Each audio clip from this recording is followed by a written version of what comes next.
और मामला था और इसको दूसरा रंग दे दिया गया धार्मिक, तो ये बहुत बड़ा नुकसान का काम है। और बिल्डोजर किसी चीज का न्याय नहीं है।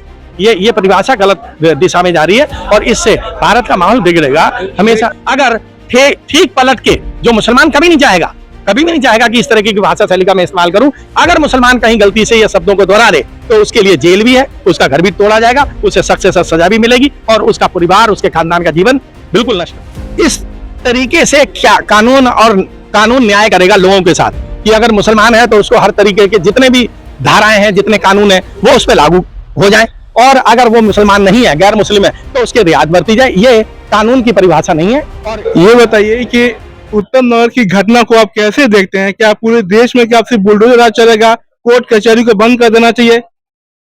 देखो जी, जो मामला हुआ है वो इस तरफ नहीं जाना चाहिए था, जो हमारे साथ में या हमारी जनता के सामने, देश की जनता के सामने मामला आया, क्योंकि बिल्डोजर किसी भी बात का न्याय नहीं है।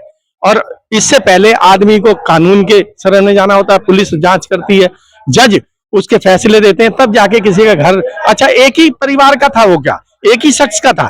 दोषी एक हो और 19 घर अगर परिवार के रहते हों, 4 माले का मकान हो, कैसी मुशक्कत से उसने घर बनाया होगा। अगर ये बात कल को सिद्ध हो गई कि वो निर्दोष था या इनका आपसी विवाद था, ये राजस्थान में भी एक साथ रहते थे और इनका कोई और मामला था और इसको दूसरा रंग दे दिया गया धार्मिक, तो ये बहुत बड़ा नुकसान का काम है।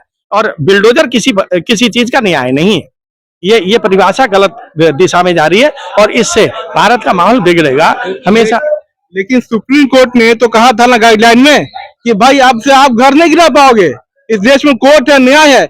लेकिन देश की राजधानी में सुप्रीम कोर्ट के नियम की धज्जियां उड़ाई गई, तो क्या कहेंगे इसको लेकर? मैं आपको बात बताता हूँ। एक जगह तो वो होती है जिसको कहते हैं केंद्राधित प्रदेश, एक वो होती है जो राज्य सरकार और भारत सरकार, एक जगह ऐसी होती है जहां पे सारा मामला केंद्र के अधीन होता है। दिल्ली जो ये राजधानी है देश की, इसमें 4 इंजन की सरकार चल रही है और वो चारों अगर किसी कारणवश एक लॉबी पे काम करें, और जो मामला मध्य प्रदेश में देखा गया, यूपी में देखा गया, राजस्थान में देखा गया, इवन जहां पर भी जो सरकारें हैं बीजेपी की, वहां उन्होंने करके दिखाया। अगर दिल्ली में ऐसा हो रहा तो गलत बात।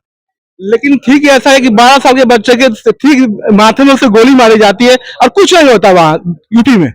नहीं, एक मामला और भी है ना कि अगर इस तरीके से क्या कानून न्याय करेगा लोगों के साथ कि अगर मुसलमान है तो उसको हर तरीके के जितने भी धाराएं हैं, जितने कानून है, वो उस पर लागू हो जाए, और अगर वो मुसलमान नहीं है, गैर मुस्लिम है, तो उसकी रियायत बरती जाए। ये कानून की परिभाषा नहीं है और ये जो संविधान वाली बात आती है ना, वो लागू करने वाली बात नहीं है।